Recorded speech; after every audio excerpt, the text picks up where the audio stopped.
Assalamualaikum warahmatullahi wabarakatuh. Innal hamdalillah nahmaduhu wa nasta'inuhu wa nastaghfiruh wa na'udzu billahi min shururi anfusina wa min sayyiati a'malina.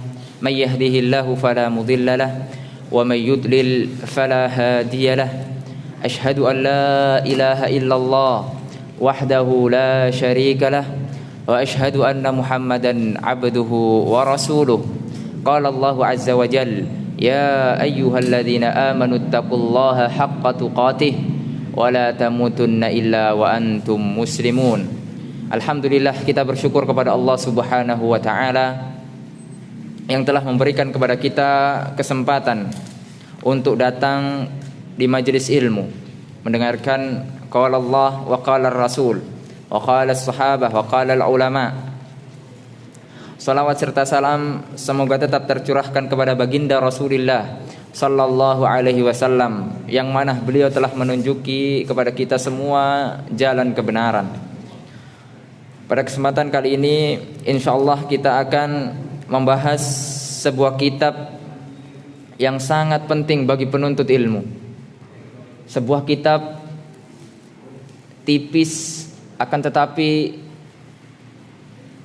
hukumnya, ya, ini termasuk dianjurkan untuk dipelajari, yaitu kitab tentang adab menuntut ilmu. Kenapa penting kita belajar adab menuntut ilmu? Karena kita dianjurkan atau bahkan wajib bagi kita untuk selalu menuntut ilmu sampai kita diwafatkan oleh Allah Subhanahu wa taala.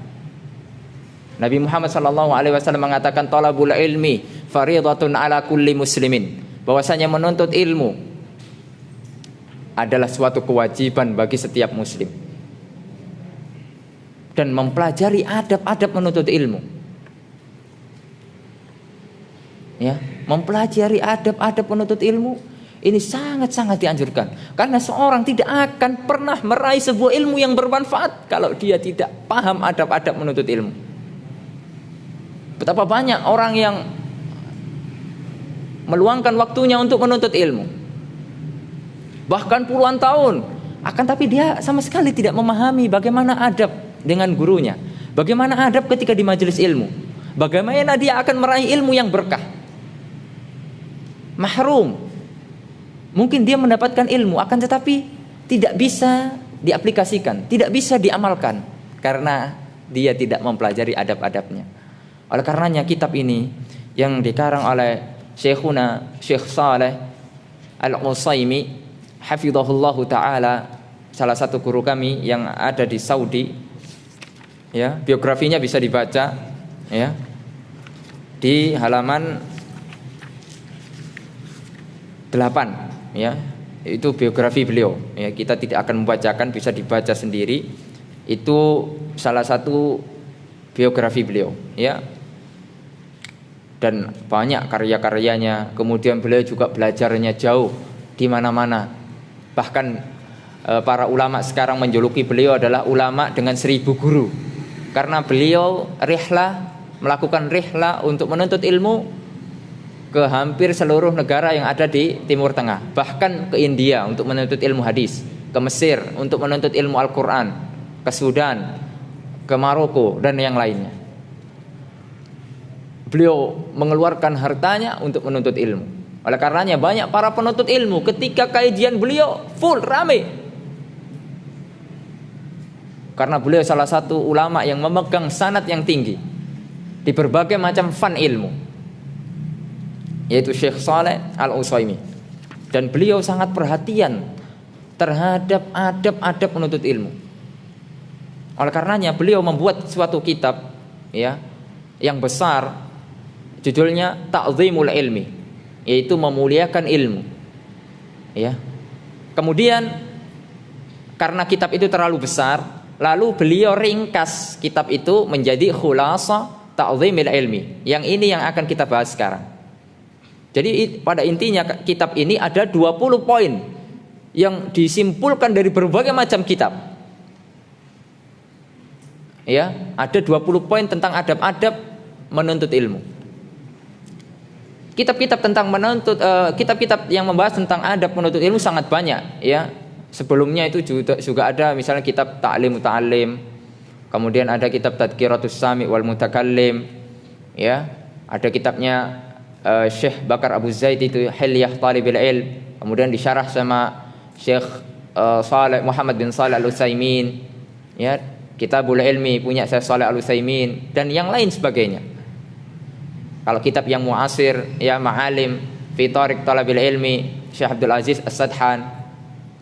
Nah, kitab ini termasuk kitab yang paling ringkas di antara kitab-kitab yang lain, ya. Beliau sudah simpulkan. Oleh karenanya, karena target kita itu 2 hari ini harus selesai dan waktunya juga tidak banyak, ya. Jadi kita membahas dengan agak ngoyo, ya. Ceritanya apa? Agak ngoyo lah. Agak cepat sedikit gitu. Biar kita juga, meskipun tentunya kalau kita bahas dengan ngoyo, ya ilmunya fawaidnya sedikit. Tapi tidak masalah. Yang penting kita sudah mengetahui gambaran bagaimana kita yang harus kita lakukan dalam menuntut ilmu. Itu saja yang paling penting, ya, sehingga ilmu itu bisa merasuk ke dada kita, menimbulkan rasa takut kepada Allah Subhanahu wa taala, kemudian diaplikasikan di dalam amalan perbuatan. Itu yang paling penting sudah. Ya. Langsung kita masuk dalam halaman 11, ya. Itu muqaddimah. Beliau mengatakan alhamdulillahil mu'azzam bit tauhid wa sallallahu wasallama ala abdihi wa rasulihi Muhammadin al-makhsusi bi ajalil mazid wa ala alihi wa sahbihi ulil fadli war ra'yis sadid, amma ba'du. Beliau mengatakan segala puji hanya milik Allah Subhanahu wa taala. Ya, ingat, dalam menulis sebuah kitab para ulama, antum bisa baca di seluruh kitab para ulama, pasti ada bismillahnya. Kemudian pasti ada hamdalahnya. Kemudian ada sholawat atas Nabi Muhammad SAW. Karena itu adalah 3 rukun dalam menulis sebuah risalah, sebuah buku, sebuah kitab. Itu sudah umum di kalangan para ulama. Adapun tambahan yang lain, sholawat kepada ahli bait Nabi Muhammad SAW dan yang lainnya itu fadlah, tambahan. Tapi yang 3 tadi itu termasuk ruknut ta'lif kalau kata para ulama, ya, bismillah, kemudian apa, hamdalah, dan salawat atas Nabi Muhammad SAW.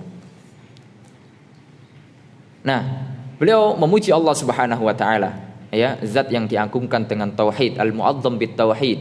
Kemudian juga beliau bersalawat kepada Nabi Muhammad SAW, ya. Kemudian setelah itu amma ba'du, beliau mengatakan fahadhihi min kitabi. Lihat, ini adalah sebuah buku dari bukuku, sebuah buku ringkasan dari bukuku sendiri, kata beliau, yaitu yang berjudul Ta'dhimul Ilmi Khulasatul Lafzi, ya. Ini adalah sebuah ringkasan uiddat biltiqatiha limaqsadil hifdi. Kenapa beliau menulis ini? Ada maksudnya. Salah satunya adalah biar bisa dihafal. Kalau orang menghafal yang tebal-tebal, nah itu sebelum menghafal saja sudah nyerah duluan. Nah, kalau yang tipis-tipis, orang itu biasanya tertarik karena cepat selesai, lebih singkat, ya. Oleh karenanya maksud dari kitab ini memang untuk dihafal. Nah, kemudian fastukhrija minhu lil manfaatil madhkurati al-lubabi wa ju'ila fihi al-unmudaju min kulli babin liyakuna fi nufusit talabah syamsan nahari wa yatarashshahu ba'dahu ilal amali wal iddikar fa as'alullaha li wa lahum luzuma ma'aqidit ta'zim wal fawza bi jawami fadlihil azim, ya. Kemudian beliau mengatakan setelah memberikan kita sebuah pengetahuan bahwasanya ini adalah dari kitab beliau, ya, dan untuk dihafal. Nah, kemudian beliau berdoa kepada Allah Subhanahu wa taala, ya, dan beliau juga menyebutkan contoh-contoh di sini. Ya, contoh-contohnya, ya, ada nanti kita akan jumpai bahwasanya misalnya tentang himmah dalam menuntut ilmu, semangat dalam menuntut ilmu. Beliau juga akan menyebutkan contohnya, siapa ulama yang mempunyai himmah dalam menuntut ilmu. Nah, itu beliau akan sebutkan, ya, al-unmudaj, contoh-contoh dari setiap babnya, ya, yang jelas, ya. Samsan nahar itu, Ya, samsan nahar itu maknanya jelas. Di matahari di siang bolong. Maksudnya wadih bayyin, jelas, sangat jelas. Beliau memberikan perumpamaan. Nah, kemudian sehingga kita bisa mengambil ibrah, mengambil pelajaran untuk kita tiru, untuk kita amalkan, ya, dan juga sebagai ibrah, ya, agar kita bisa bersama mereka kelak di hari akhirat. Nah, kemudian beliau meminta diakhiri dengan doa, ya, agar kita sama-sama untuk luzuma ma'aqidit ta'zim, untuk senantiasa memperhatikan adab-adab dalam menuntut ilmu, ya, karena kemenangan yang besar bagi orang-orang yang senantiasa menuntut ilmu, senantiasa memperhatikan adab-adabnya. Karena ikhwani fiddin rahimani wa rahimakumullah, kita menuntut ilmu itu sampai mati. Ya, banyak nas dari para ulama, ya. Mereka mengatakan seperti Fudail bin Iyad, Imam Ahmad bin Hanbal ketika ditanya, sampai kapan Imam Ahmad menuntut ilmu? Sampai kapan? Ya, sampai mati. Oleh karena kita juga belajar adab menuntut ilmu juga sampai mati. Begitu juga kita belajar tauhid. Ya, sampai mati kita belajar tauhid. Jangan puas, jangan kita hatam kitab tauhid misalnya. Kita hatam kitab usul salasa, kita hatam kitab qawaidul arba. Pokoknya kitab-kitab tentang tauhid. Jangan puas, belajar terus, ulangi lagi. Agar kita diwafatkan oleh Allah Subhanahu wa taala di atas tauhid. Begitu juga dengan menuntut ilmu. Karena kita menuntut ilmu sampai mati, juga kita belajar adabnya juga sampai mati. Terus dimulai dari kitab ini, nanti naik lagi, ya, kitab yang lain, naik lagi kitab yang lain. Meskipun temanya diulang-ulang, itulah yang akan mengokohkan hati kita. Itulah yang membuat hati kita bisa kokoh, sehingga kita bisa mendapatkan ilmu yang bermanfaat. Nah, kemudian kita loncati halaman yang 13 sampai 15 karena itu adalah terlalu panjang mukadimah. Jadi mukadimah di dalam dua kitab ini ada dua. Ya, mukadimah di dalam kitab ini ada dua. Nah, kalau yang halaman 13 ini mukadimahnya dari kitab beliau aslinya. Nah, yang pertama tadi ya kitab yang akan kita bahas. Jadi ada dua mukadimah. Makanya yang 13 ini karena bukan mukadimah kitab kita, maka kita loncati. Bisa dibaca sendiri, ya. Itu juga menimbulkan faedah atau menambah faedah. Nah, kemudian kita masuk di poin yang pertama. Bagaimana seorang penuntut ilmu harus menuntut ilmu? Yang pertama, tathiru wi'ail ilmi. Ini adalah poin yang paling sangat penting. Tathiru wi'ail ilmi, mensucikan wadahnya ilmu, membersihkan wadahnya ilmu. Yaitu apa? Wahuwal qalbu, kata beliau. Yaitu hati. Wadahnya ilmu itu hati. Karena ilmu yang kita tuntut itu masuknya ke dalam hati.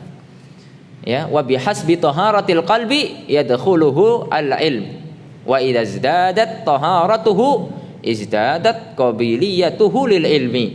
Nah, ilmu itu bisa masuk sesuai dengan kadar kesucian hati. Nah, semakin suci, semakin bersih sebuah hati, maka semakin besar pula penerimaan atau daya serapnya terhadap ilmu. Dan semakin kotor sebuah hati kita, semakin hitam hati kita, maka ilmu itu akan nolak. Mungkin ilmu akan masuk, tapi nolak, keluar lagi, tidak netap, karena terlalu kotor hati kita. Nah, kemudian faman arada hiyazatal ilmi falyuzayyin batinahu wa yutahhir qalbahu min najasatih. Ya, barang siapa yang ingin menggapai sebuah ilmu, kata beliau, hendaklah dia menghiasi hatinya dan mensucikan hatinya dari segala macam bentuk kotoran. Karena ilmu itu, kata beliau, fal ilmu jauharun latifun la yasluhu illa lil qalbin nadhifi. Sungguh ilmu itu adalah mutiara yang berharga, mutiara yang bersih, tidak pantas disimpan kecuali pada tempat yang bersih. Ilmu itu bersih ya kawan. Ya, ilmu itu bersih. Ya, ilmu itu sangat bersih. Tidak pantas ilmu itu masuk ke dalam hati yang kotor. Oleh karenanya, kalau kita pengen mendapatkan ilmu, kita bersihkan dulu hati kita. Kita introspeksi diri kita. Sudahkah kita berusaha untuk membersihkan? Ya. Nah, kemudian beliau melanjutkan wa taharatul qalbi tarji'u ila aslaini 'azimaini. Pondasi dalam penyucian hati itu kembali kepada dua hal. Ya.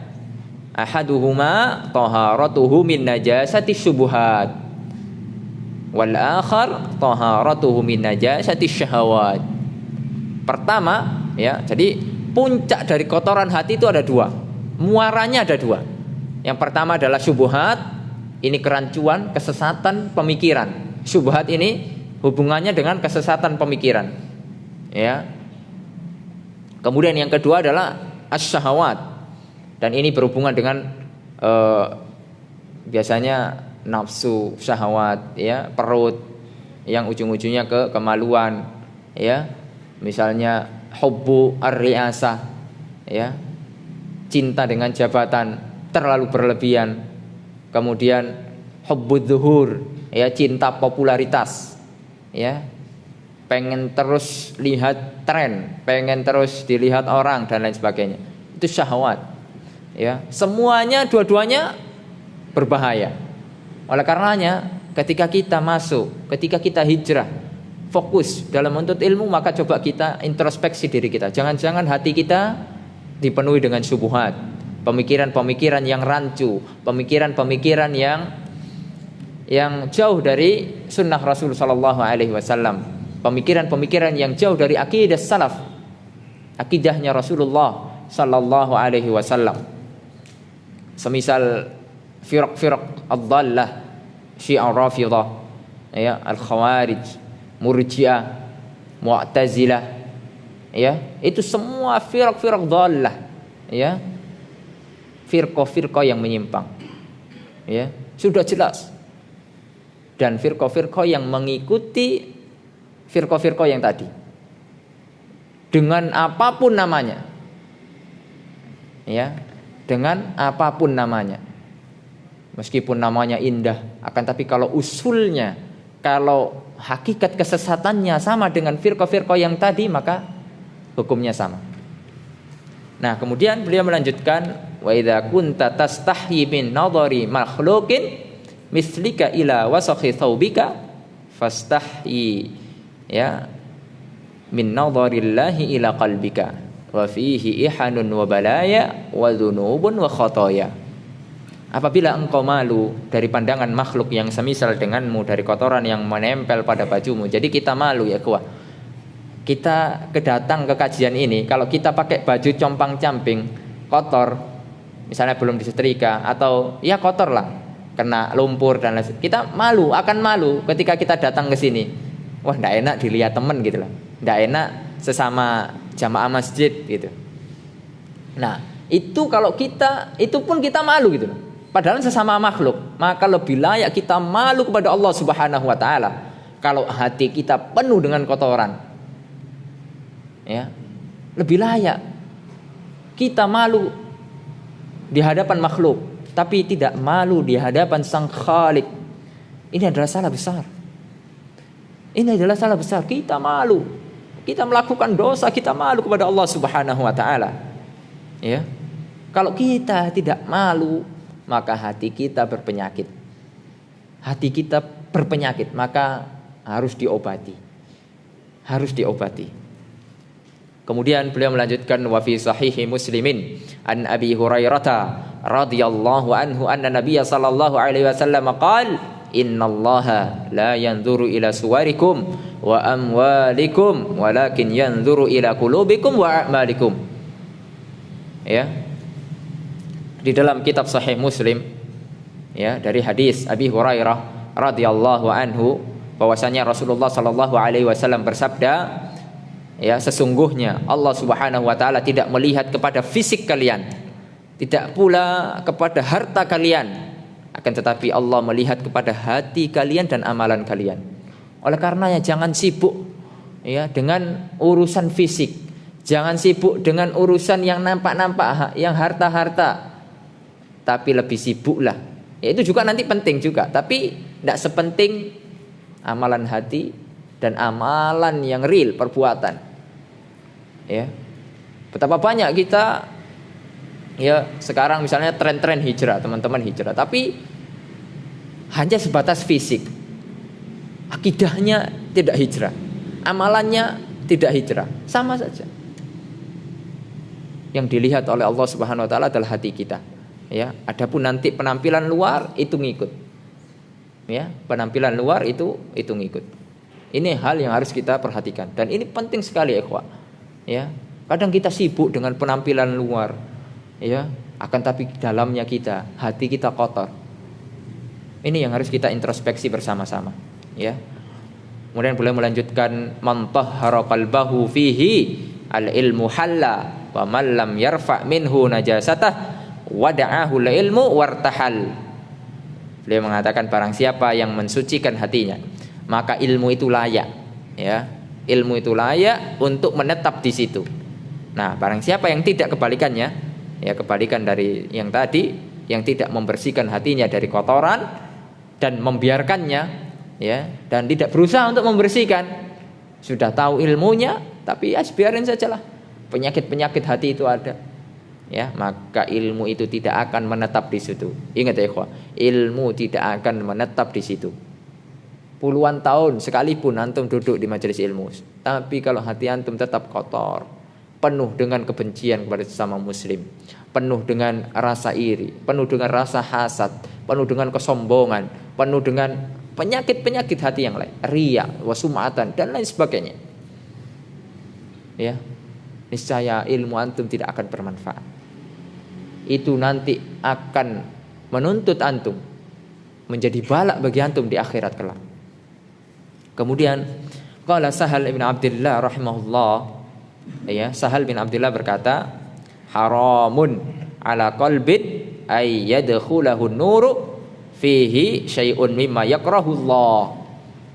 Haram, kata Sahal bin, ya, karena Sahal bin Abdullah, haram atas hati manapun masuk di dalamnya sebuah cahaya ilmu, selagi di situ, ya, ada, ya, sesuatu yang dibenci oleh Allah Subhanahu wa taala. Selagi di hati itu ada sesuatu yang dibenci oleh Allah Subhanahu wa taala, maka ilmu itu haram masuk di situ.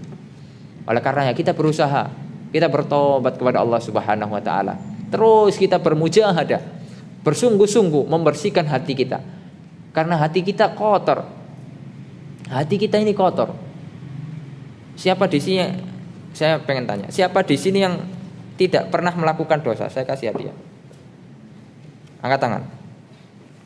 Siapa di sini yang tidak pernah melakukan dosa sehingga hatinya bersih, kinclong? Angkat tangan. Tak kasih hadiah ini.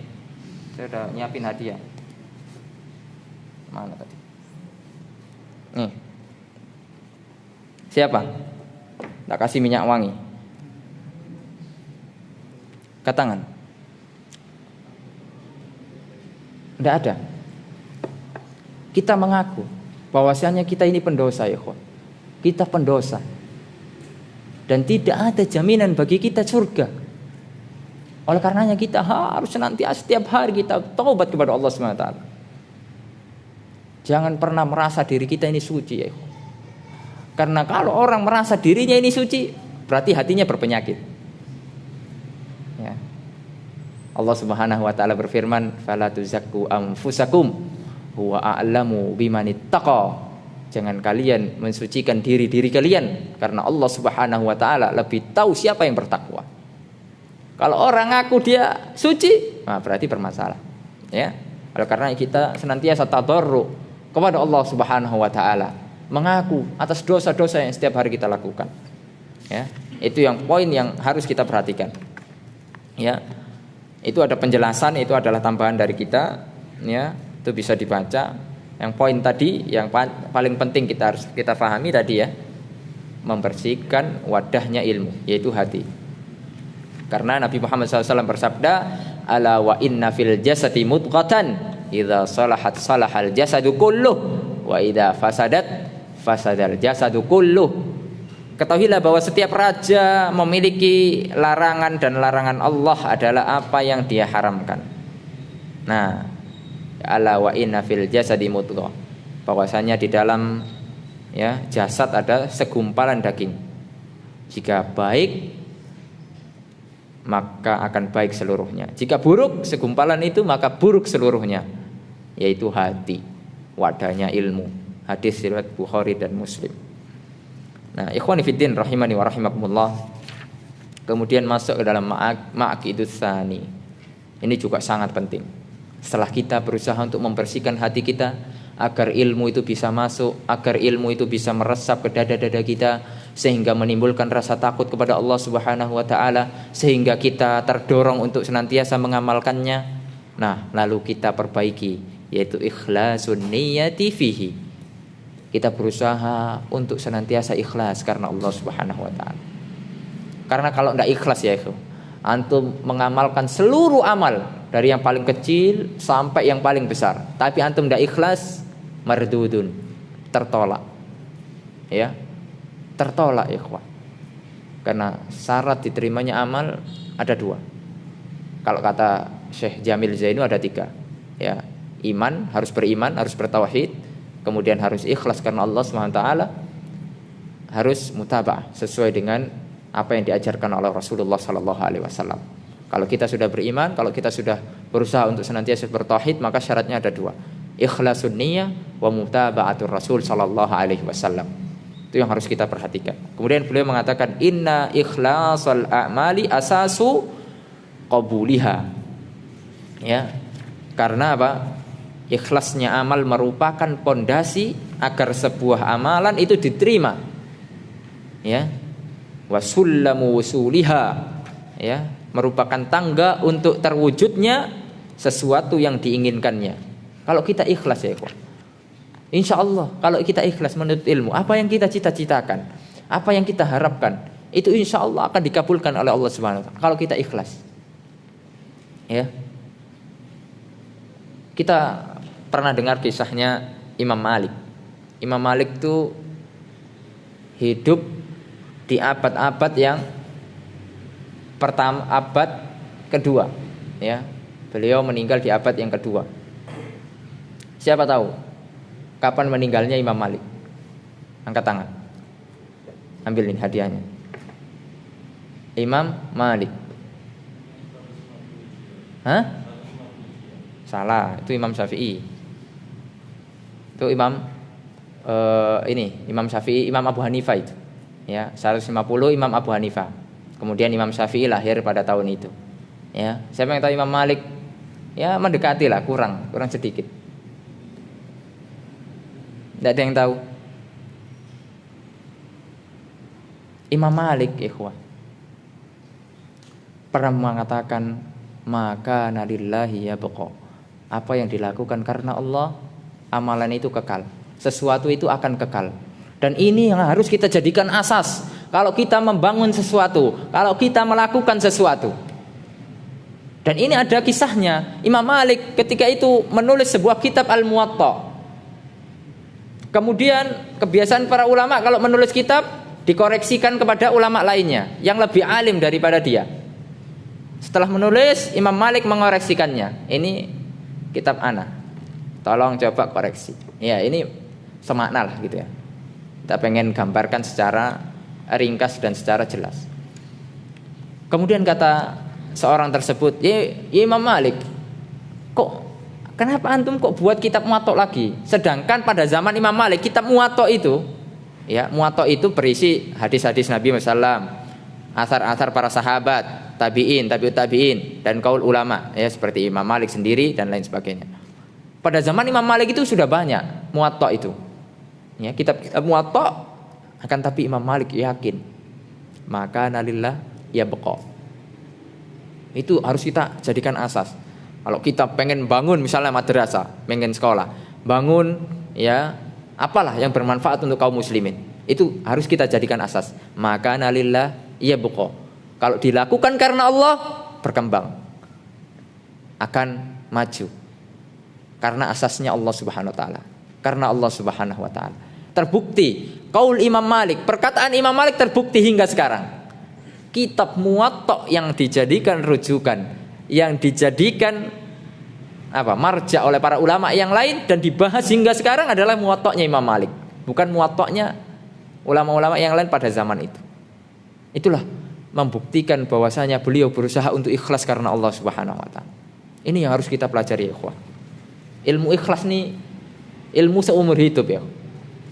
Ya, ilmu seumur hidup. Tidak bisa kita mengklaim ana ikhlas ya Ustaz, ana ikhlas. Tidak. Bukan klaim, tapi berusaha, ya.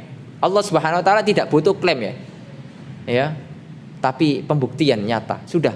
Kalau antum berusaha ikhlas sudah. Ya, hati antum sudah lillahi ta'ala, niatkan Allah Subhanahu wa taala. Dan ini adalah perintah Allah Subhanahu wa taala ya di dalam Surat Al-Bayyinah, wa ma umiru illa liya'budullaha mukhlishina lahuddin hunafa. Allah Subhanahu wa taala mengatakan, padahal tidaklah mereka diperintahkan kecuali untuk beribadah kepadanya, mengikhlaskan segala ibadah untuk Allah Subhanahu wa taala ya, sebagai orang-orang yang hanif. Wa fi sahihaini an Umar radhiyallahu anna Rasulullah sallallahu alaihi wasallam qala al-a'malu binniyah wa likulli imri'in ma nawa. Ya, ini hadis yang sangat agung. Hadis niat ini ya, hampir diletakkan pada hadis nomor 1 di kitab-kitab hadis oleh para ulama. Karena asas hadis ini asas ya. Ya. Bahkan hadis ini bisa masuk kepada segala macam amalan. Ya, dan ada berbagai macam redaksi. Beliau mengutip dengan redaksi al-a'malu binniyah. Ya, ada redaksi lain innamal a'malu binniyah. Ya, bahwasanya amalan itu tergantung niatnya. Walikulli imri'in ma nawa. Seorang akan mendapatkan apa yang dia niatkan. Nah, kemudian dalam hadis itu disebutkan ya, faman kanat hijratuhu lidunya yusibuha aw imra'atin yankihuha fa hijratuhu ila ma hajara ilai. Barang siapa yang hijrahnya ya hanya untuk apa? Menikahi seorang wanita, atau hanya untuk mendapatkan dunia, ya mereka akan dapat itu. Mereka akan dapat, tapi akhiratnya tidak dapat. Tapi karena Allah Subhanahu wa taala, ya insya Allah semuanya dapat. Itu yang harus kita perhatikan, itu yang harus kita perbaiki. Kemudian wa ma sabaqa man sabaq wala wasala man wasal minas salafis salihin illa bil ikhlasi lillahi rabbil alamin. Ya, semua yang telah lewat dan telah berlalu ya dari berita yang sampai kepada kita tentang kehebatan para salaf. Ya, ini dikarenakan keikhlasan mereka ya ikhwah. Jangan pikir antum melihat kitabnya Imam Nawawi yang dibahas hingga kini.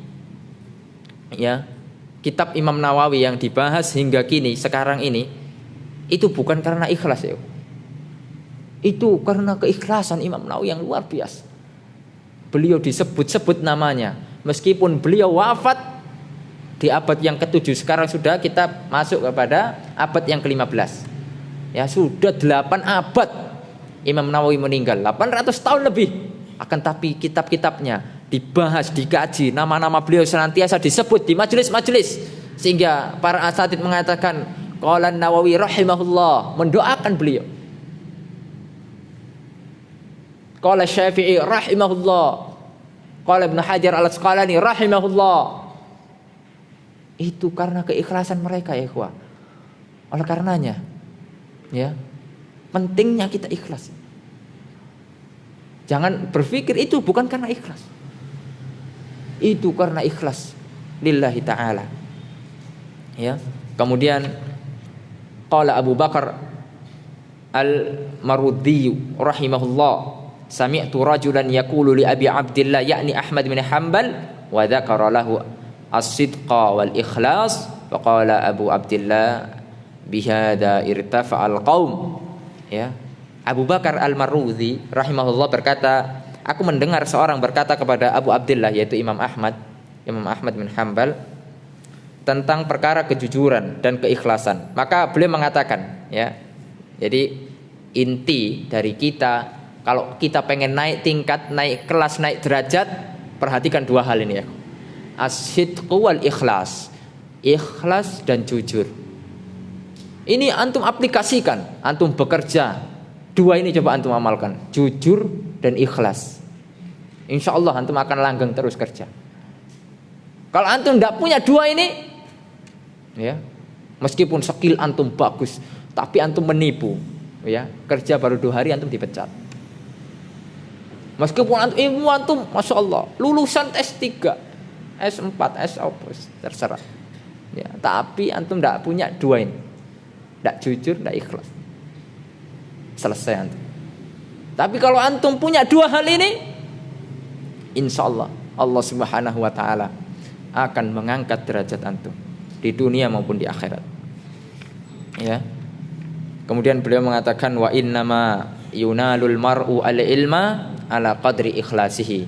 Sebuah ilmu akan diraih oleh seseorang tergantung bagaimana dia ikhlasnya. Kadar ikhlasnya itu seperti apa?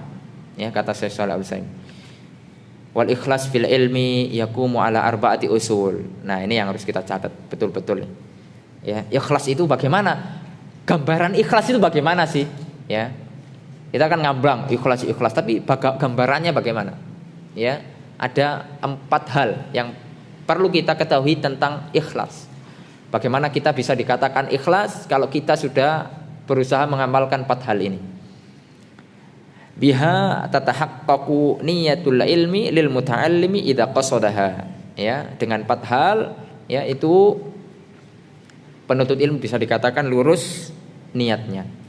Yang pertama, harus kita catat betul-betul.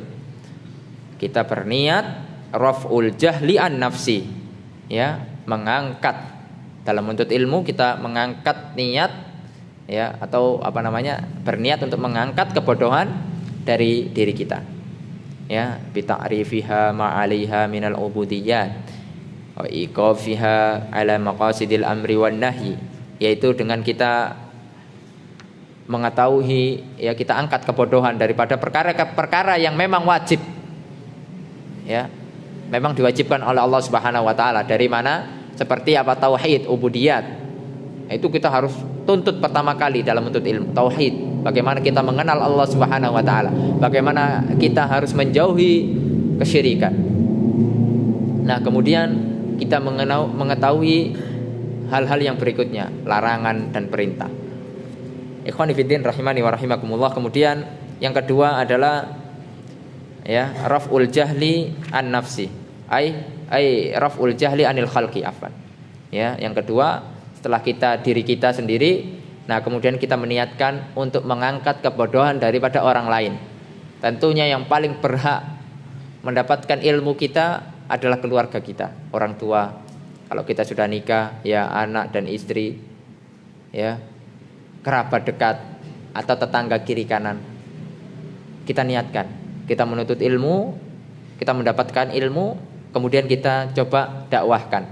Ya, dakwah bukan harus duduk di sini, ya, dakwah luas maknanya. Ya, dakwah luas maknanya. Baru 2 sudah isya. Adzan dulu.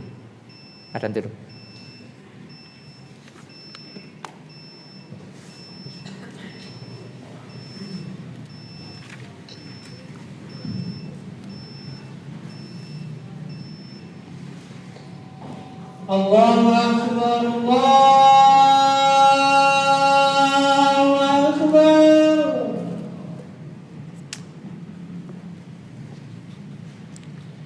Allahu Akbar,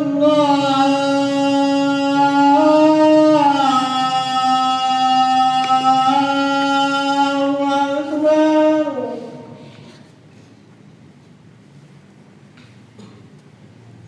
Asyhadu an la ilaha illallah.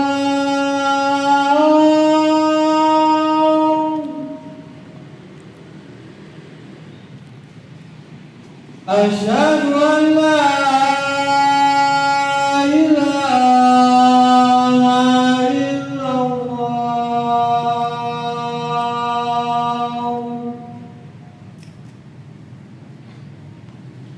Asyhadu anna Muhammadan Rasulullah.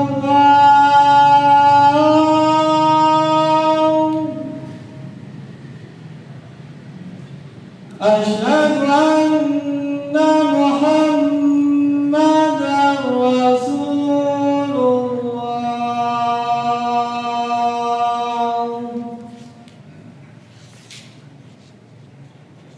حي على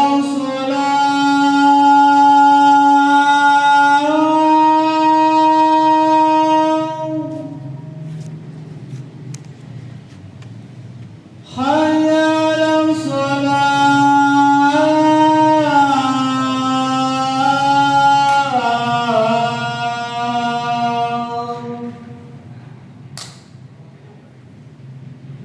حي على الفلاح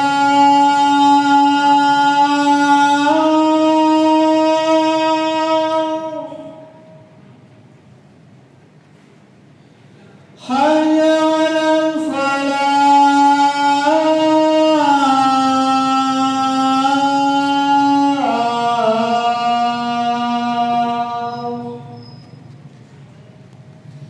الله أكبر الله أكبر لا إله إلا الله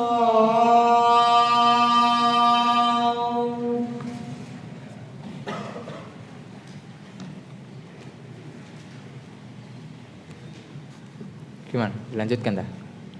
Hah? Dilanjutkan? Nggak apa-apa tak? Sampai mana tadi? Yang kedua, ya. Atsani, ini perhatian. Ya harus perhatikan ya. Raf'ul jahli anil khalqi. Kita dikatakan ikhlas kalau kita meniatkan untuk ini. Ya. Jadi jangan pengen masuk surga DB, Pak.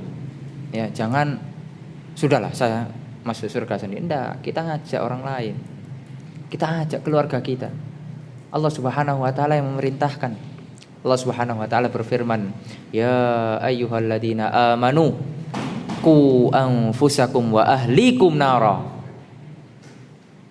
Wahai orang-orang yang beriman, jagalah diri kalian dan keluarga kalian. Lihat, keluarga. Oleh karenanya yang paling berhak kita dakwah itu adalah keluarga, Pak. Bukan teman jauh, bukan orang lain, enggak, keluarga. Kita perhatikan. Kita terus dakwah dengan keluarga. Sulit ya Ustaz, memang sulit. Ya itulah tantangannya. Kalau mudah ya enak, ya. Sulit memang, dakwah keluarga merupakan salah satu dakwah yang paling sulit.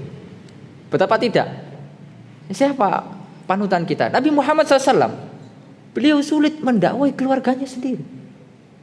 Paman-paman beliau beberapa tidak masuk Islam.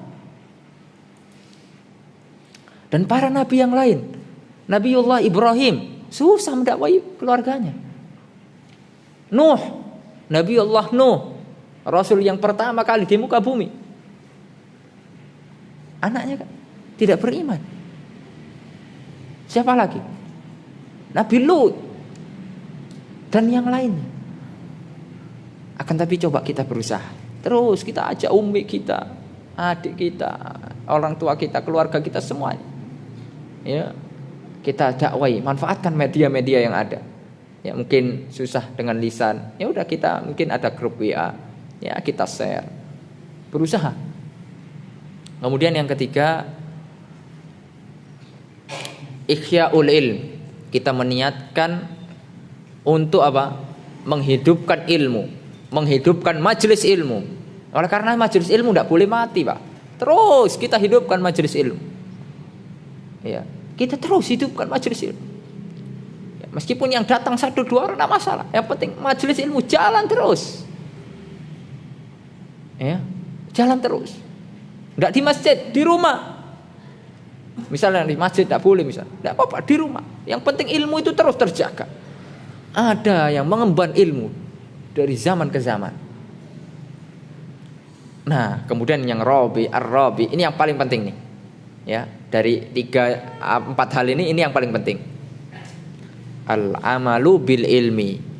Kita niatkan dalam menuntut ilmu untuk amal. Ya. Karena ilmu tanpa amal percuma. Percuma. Nanti kita akan dimurkai oleh Allah Subhanahu wa taala. Sebagaimana orang-orang Yahudi. Mereka punya ilmu, tidak mau beriman, tidak mau beramal dengan ilmunya. Begitu sebaliknya, kita juga tidak boleh beramal tanpa ilmu. Ya, dalam sebuah nazam disebutkan wa kullu man ya'malu wa kullu man bi ghairi ilmin ya'malu a'maluhu mardudatun la tuqbalu. Ibnu Ruslan mengatakan di dalam Az-Zubat, ya, wa kullu man bi ghairi ilmin ya'malu, dan setiap orang yang beramal tanpa ilmu, a'maluhu mardudatun la tuqbalu, amalannya tertolak, tidak akan diterima oleh Allah Subhanahu wa taala. Nah, itu kalau kita beramal tanpa ilmu. Makanya kalau kita belum punya ilmu, menang, diam, itu lebih baik. Kemudian berusaha bertanya kepada ahlinya. Sudah, jangan banyak berbicara dahulu. Ini pentingnya kita belajar adab, Pak. Ya, orang kalau mempunyai adab, ya, dia sangat menghargai ilmu. Bagaimana cara menghargai ilmu? Diam ketika dia tidak tahu, atau masih rancu, dia juga perkaranya juga belum jelas, dia akan lebih banyak diamnya daripada ngomongnya. Zaman sekarang ya Allah, orang bebas ngomong dengan media-medianya ini, bebas ngomong, tidak memperhatikan kualitas dirinya. Ini salah. Ada apa? Karena kita kurang adabnya terhadap ilmu. Kalau kita memuliakan ilmu, ya, kita tidak akan berbicara tanpa ilmu. Ya, karena berbicara tanpa ilmu, apalagi tentang Allah Subhanahu wa taala, dosa besar, lebih besar daripada syirik. Ya. Antakulu 'alallahi ma la ta'lamun. Kalian berbicara tentang Allah apa yang tidak kalian ketahui. Dosa, ya ikhwah. Oleh karenanya kita belajar adab ini agar kita tahu kadar kapasitas kita ini. Apalagi masalah-masalah kontemporer. Ini bukan ranahnya penuntut ilmu. Penuntut ilmu hanya mengikuti al-ulama. Mereka yang mempunyai kapasitas ya berbicara. Ya, adapun penuntut ilmu berusaha untuk mengikuti apa yang menenangkan hati, bukan mengikuti hawa nafsu, akan tetapi mengikuti yang lebih dekat kebenaran dan menenangkan hati. Ya, dan sudah tidak boleh berdebat masalah yang seperti ini. Tinggalkan debat, tidak bermanfaat. Kemudian walaqad kana salafu rahimahumullah yakhafuna fawatal ikhlas fi talabihim li'al-ilm. Ya, para salaf kita ya ikhwah, mereka takut ketika menuntut ilmu itu tidak ikhlas itu. Mereka takut. Itulah bedanya kita dengan mereka. Kita ini merasa ikhlas sudah. Tapi mereka ya Allah takut, padahal mereka itu orang-orang paling ikhlas ya ikhwah. Ya, orang-orang paling ikhlas mereka itu. Tidak ada mengharapkan dunia sedikit pun. Ya, sehingga mereka diangkat derajatnya oleh Allah Subhanahu wa taala. Tapi mereka masih tetap takut pada Allah Subhanahu wa taala. Wa yatawarrauna anid di'aihi. Ya, mereka juga hati-hati dari pengakuan anak ikhlas itu, mereka hati-hati. Ya, annahum lam yuhaqqiquhu fi qulubihim. Takut kalau mereka memang tidak benar. Ya, ngaku ikhlas tapi tidak beneran ikhlas. Oleh karenanya kita lebih layak untuk takut pada Allah Subhanahu wa taala, ya, untuk tidak gampang mengklaim anak ikhlas, ya. Hati-hati dengan perkataan itu. Ya. Kalau memang antum sudah berusaha ikhlas sudah, taib, enggak usah ngomong. Taib, ambil ini anak ikhlas kok, amal. Ya. Enggak usah diomongin sudah, ambil tafadhal. Ya, perbaiki hati. Nah, itu sudah cukup. Su'ilal Imam Ahmad rahimahullahu taala, hal talabtal ilmi lillah? Ya, hal talabtal ilma lillah? Imam Ahmad pernah ditanyakan, apakah engkau wahai Imam Ahmad? Imam Ahmad ini, ya, siapa yang tahu julukan Imam Ahmad nih? Ambil hati-hati. Siapa yang tahu julukan Imam Ahmad? Angkat tangan. Ahsantum. Imam Ahmad mendapat kejulukan Imam Ahli Sunnah wal Jamaah. Imam Ahli Sunnah wal Jamaah, Imam Ahmad. Hafalannya lebih dari 1 juta hadis, Pak. Imam Ahmad punya kitab namanya Musnad Imam Ahmad. Itu kalau sekarang cetakan sekarang 52 jilid. Imam Ahmad keliling dunia 2 kali. Imam Ahmad keliling dunia. Kita siapa yang di sini sudah pernah keliling dunia? Tak kasih duit. Ayo. Siapa yang pernah keliling dunia? Imam Ahmad 2 kali. Tapi bukan traveling loh, Pak. Ya. Mengumpulkan hadis-hadis Rasulullah sallallahu alaihi wasallam. Imam Ahmad, ya. Siapa yang jawab tadi? Tafadhol. Barakallahu fikum. Imam Ahmad ketika ditanya, "Ya Imam Ahmad, hal talabtal ilma lillah?" Apa kamu itu ketika menuntut ilmu itu ikhlas? Beliau menjawab, "Lillahi aziz." Ya. Mengklaim, mengatakan untuk ikhlas itu aziz, besar, azim. Ikhlas itu suatu hal yang besar. Walakinnahu syai'un hubibba ilayya fatalabtuhu. Akan tapi hal itu ya apa namanya? Aku cintai. Ya, kata Imam Ahmad. Jadi aku berusaha menuntut ilmu dan berusaha ikhlas. Lihat, Imam Ahmad kan tidak berani loh mengklaim dirinya ikhlas. Kita yang bukan selevel Imam Ahmad, bahkan jauh di bawah Imam Ahmad. Ya, bagaikan langit dan sumur. Ya, lalu kita mau mengklaim ikhlas? Kalla. Jangan ya ikhwan. Kita harus lebih takut ya pada Allah Subhanahu wa taala. Dah kuat. Salat dulu atau gimana? Salat dulu.